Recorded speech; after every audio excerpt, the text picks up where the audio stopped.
Hola, que Dios te bendiga muchísimo. Soy la evangelista del Señor Fausta Viván, del Ministerio Evangélico de la Colombe de Wiesbaden, aquí en Alemania. Mi querido amigo, como sabes, hacemos meditaciones para la gloria de Dios y hoy vengo un poco antes, también antes de ir al apelo, para venir a compartirte la meditación de hoy. Coge tu Biblia, vamos a empezar hoy el capítulo 15 del libro de del libro de Mateo. El capítulo 15, el capítulo 14 ya lo meditamos completo y fue impresionante. Ahora vamos a pasar al capítulo 15. Coge tu Biblia, vamos a empezar que la historia empieza fuerte. Bien, vamos a leer en la cobertura del Padre, del Hijo y del Espíritu Santo. Dice así la palabra de Dios. Entonces se acercaron a Jesús ciertos escribas y fariseos de Jerusalén diciendo, versículo 2, ¿por qué tus discípulos quebrantan la tradición de los ancianos? Porque no se lavan las manos cuando comen.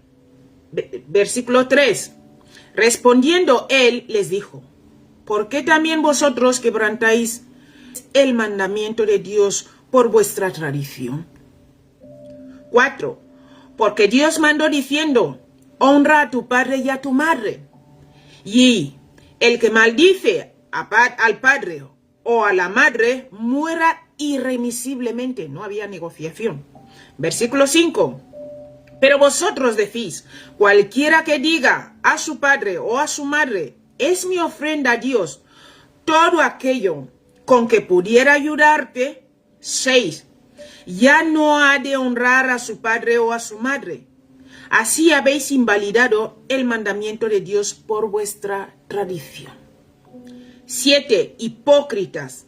Bien profetizó de vosotros Isaías cuando dijo, esto si Dios mediante lo vamos a ver mañana, que profetizó Isaías cuando dijo, como Jesús lo ha dejado ahí, cuando dijo. Vale, el tema, mi querido amigo, es la tradición de los hombres. Las tradiciones de los hombres.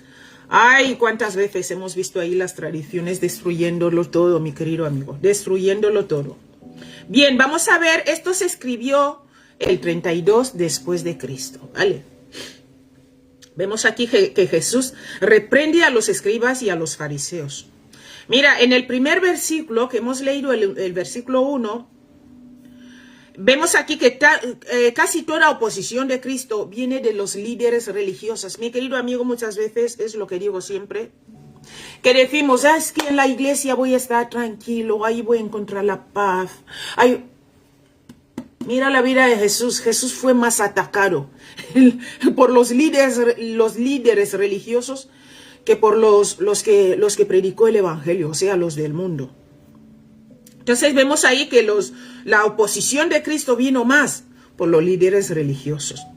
En el versículo 1. En el versículo 2, mi querido amigo, vemos que su confianza estaba en las reglas hechas por los hombres en lugar de la palabra de Dios. Ellos ya lo hacían a su manera, ¿verdad? También vemos en el versículo 2 que no tenía ningún sentido sanitario esto. Mi querido amigo, esta tradición enseñaba que un espíritu malo podía sentarse en las manos de la gente y cuando las manos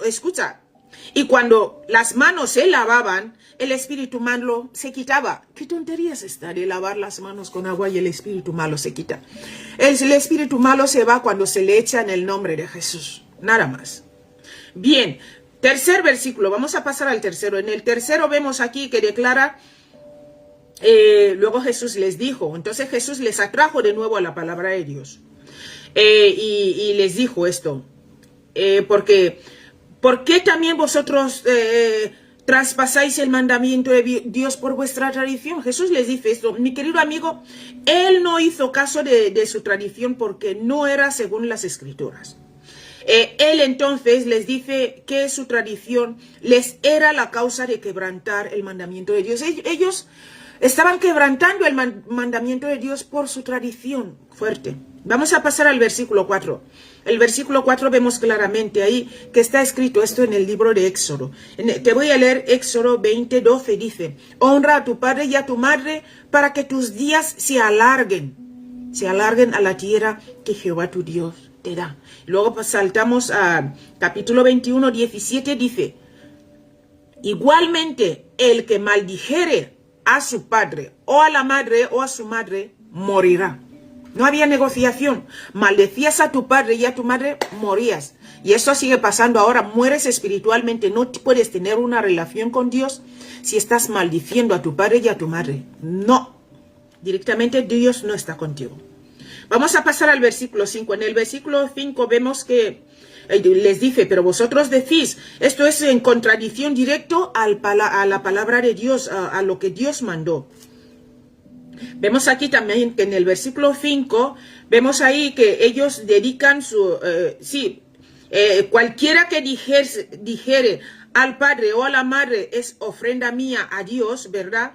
Eso significa que dedica su propiedad al templo, de modo que no tuviera que cuidar, fíjate, no tuviera que cuidar a sus padres envejecidos. Y entonces un sacerdote deshonesto se lo daría de nuevo a ellos, ¿verdad?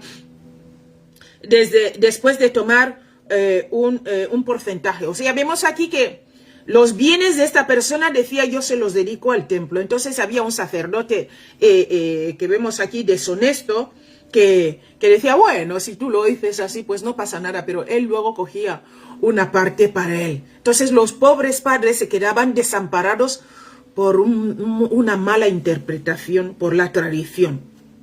Mira, también vemos aquí que hacen garantía ilegal de las cosas de Dios y esto aumentaba su pecado.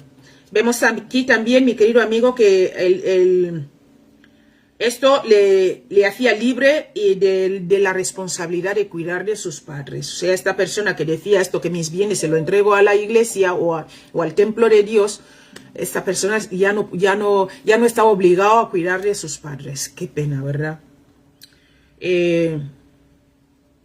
Y Jesús se lo echó en cara, mi querido amigo. Jesús no se cortaba, les echaba las cosas en cara. Mi querido amigo, quiero que leamos 2 puntos aquí importantes. Mira, la tradición. Aquí la tradición.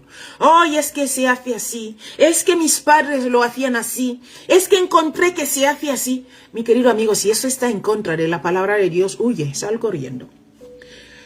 Mira, algunos fariseos anulaban los mandamientos de Dios por causa de sus tradiciones y de las ideas de los hombres. Los creyentes de hoy tienen que estar sobre aviso para que no anulen la palabra de Dios debido a la tradición. A los conceptos populares, no solo a la tradición, a los conceptos populares y a las normas culturales que estén de moda. Es que esto es lo que se hace ahora. En tal iglesia hemos visto que hacen esto, nosotros también lo hacemos. Si esto no está según la palabra de Dios, no hay que hacerlo, mi querido amigo.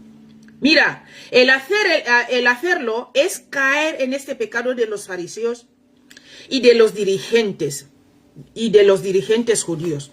Mi querido amigo, vemos aquí también que Dios nos llevó al libro de Marcos, capítulo 7, versículo 8. Te lo voy a leer porque dice, porque dejando el mandamiento de Dios, os aferráis a la tradición de los hombres, los lavamientos de los jarros y de los vasos de beber, y hacéis otras muchas cosas semejantes. Mira, te sigo leyendo. Los fariseos y los escribas eran culpables de poner las tradiciones humanas por encima de la palabra, o sea, de la palabra de Dios, de la revelación divina de Dios, mi querido amigo. Y vemos que Jesús no condena todas las tradiciones, sino solo aquellos que están en conflicto con la palabra de Dios. Por eso, mi querido amigo, tenemos que conocer la palabra de Dios, porque si no conocemos la palabra de Dios, ¿cómo vamos a saber que una tradición no está en conflicto con la palabra de Dios? ¿Cómo lo vamos a saber si no estudiamos la Biblia? Por eso es importante leer la Biblia y estudiarla. Si no tienes a alguien que te enseñe, léela y el Espíritu de Dios se va a ocupar de ser tu maestro y enseñarte. Mira, las tradiciones o reglas deben tener su fundamento en las verdades correspondientes que se encuentran en las Escrituras, como está escrito en el libro de 2 de Tesalonicenses 2:15. Dice así, te lo voy a leer. Así que, hermanos, estad firmes y retener la doctrina que habéis aprendido, sea por palabra o por carta nuestra. Hay que retener lo que hemos aprendido de Dios. ¿Por qué? Porque si no, las culturas y las tradiciones nos van a llevar a la perdición. Mira, mi querido amigo, las iglesias deben resistir la tendencia a exaltar las tradiciones religiosas, ¿verdad? Porque sabemos que nuestra iglesia madre cogió muchas fiestas paganas y las trajo a la iglesia y las puso nombres de santos. Y desde ahí tienes que saber que no son de Dios, porque nosotros, el verdadero creyente, no celebra a los santos. Hace poco han estado celebrando el santo del amor. No, nosotros no celebramos a los santos, esto no es bíblico. Entonces desde ahí no hay que hacerlo. Así que no tenemos que exaltar las tradiciones religiosas, la sabiduría humana o las costumbres contemporáneas por encima de la Biblia. La Biblia es nuestro manual de instrucciones. Mira, las Sagradas Escrituras son la única regla infalible de fe y conducta. Nunca se deben anular con las ideas humanas, como dice aquí en el versículo 13. Mira, el versículo 13 dice así: invalidando la palabra de Dios con vuestra tradición que habéis transmitido, y muchas cosas hacéis semejantes a estas. No tenemos, mi querido amigo, que poner la tradición por encima de la palabra de Dios. Te voy a leer el versículo 15:6, dice, versículo 15 de Mateo que estamos meditando, dice: ya no ha de honrar a su padre o a su madre. ¿Te das cuenta? Así habéis invalidado el mandamiento de Dios por vuestra tradición. Mi querido amigo, esta es la palabra poderosa que yo te traigo hoy. La tradición no es mala, pero la tradición que está en contra de la palabra de Dios, esta es la mala. Culturas, todo lo que sea que te saca de la palabra de Dios, mi querido amigo, no hay que hacerlo. San Valentín, no hay que celebrar esas fiestas. ¿Por qué? Porque esas fiestas están celebrando a un santo y nosotros no celebramos a los santos. Celebramos al Rey de Reyes, Señor de Señores. Celebramos a nuestro Señor Jesús. No celebramos a los santos. Entonces hay muchas fiestas que nuestra iglesia madre católica sacó del mundo y las puso nombres de santos y la gente las tiene como tradiciones religiosas. Hay que mirar lo que dice la palabra de Dios. Que Dios te bendiga muchísimo, y si no sabes de la palabra de Dios, hay un buen programa de la televisión, se llama La Fuente de la Vida. Son estudios bíblicos que nos dan desde la Biblia, o sea, según está escrito en la palabra de Dios. Recuerda, La Fuente de la Vida. Léelo o escúchalo, está en Google. Escribes estudios bíblicos, Escuela Bíblica, estudios bíblicos. Y vas a ver ahí que te sale La Fuente de la Vida. Y desde ahí puedes estudiar la Biblia desde cada capítulo, cada libro. Es impresionante cómo te lo explican ahí. Un abrazo grande, no vamos a hacer este vídeo largo y nos vemos mañana si Dios quiere. Hasta luego.